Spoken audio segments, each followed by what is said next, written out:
مهاجرت فقط عبور از مرز کشورها نیست، هجرت از پیش خیلی چیزهاست.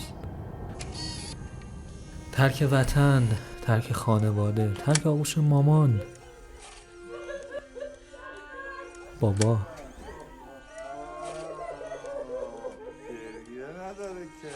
ترک اون لحظه‌ای که میرسی خونه و عطر قرمه سبزی مامان خونه رو پر کرده، ترک شوخی‌ها و مسخره بازی‌ها با دوستا، قراره 5 صبح برای کله پاچه، ترک جمعی که همیشه وقتی می‌خواستیم از هم جدا شیم یکی بود که میگفت یه نخه دیگه بکشیم بعد بریم.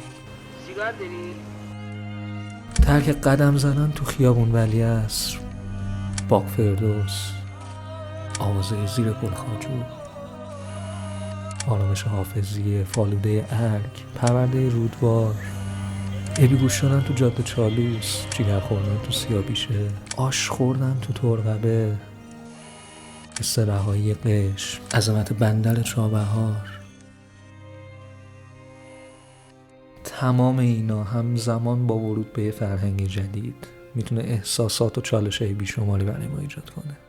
انتقالی که برای بعضی تجربه رهایی بخشه، انتقالی که برای یه سری دیگه فرصتی برای خودشناسی و فرصتی برای پشت سر گذاشتن دغدغه‌های قدیمی و نوشتن یک داستان جدیده.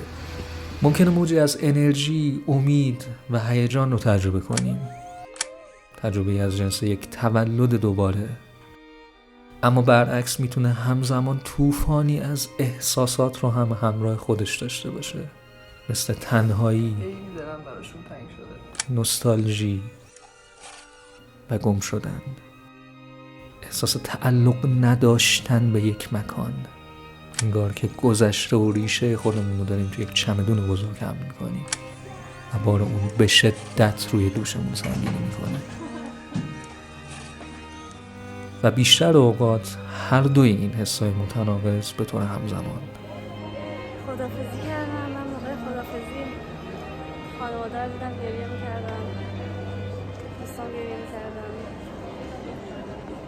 ترک خانواده، دوستان و وطن چیزی که قلب هر کسی رو به درد میاره.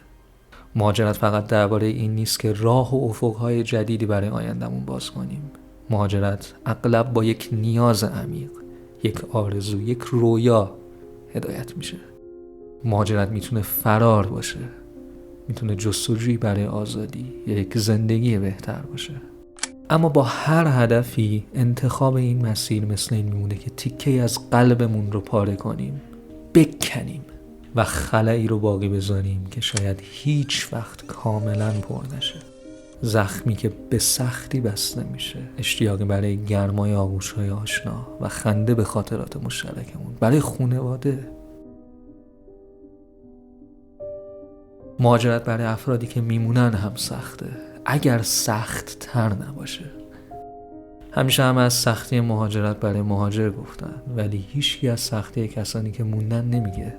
سختی بازماندگان، خانواده‌ای که پشت سر گذاشته میشه و باید با اون فقدان کنار بیاد، خانواده‌ای که احساس غرور میکنه برای کسی که رفته، ولی در عین حال باید حس از دست دادن اون تیکه از قلبش هم تحمل کنه، باید صندلی خالی پشت میز شام رو تحمل کنه، خانواده‌ای که باید این روزمره رو در نبود یکی از دلگرمی‌هاش تحمل کنه، برادر و خواهری که دیگه نیست تا بشینیم کنارش و باش درد دل کنیم، دوستایی که هر روز تنها و تنها تر میشن. خیلیامون تعداد دوستای خارج از کشورمون بیشتر از دوستایی که اینجا موندن. با این وجود همه چیز غم و اندوه جدایی نیست. خانواده یاد میگیره که منعطف باشه و با شرایطی که پیش اومده انطباق پیدا کنه. اون جای خالی با تماس تلفنی، اسکایپ، زوم و گوگل میت پر میشه.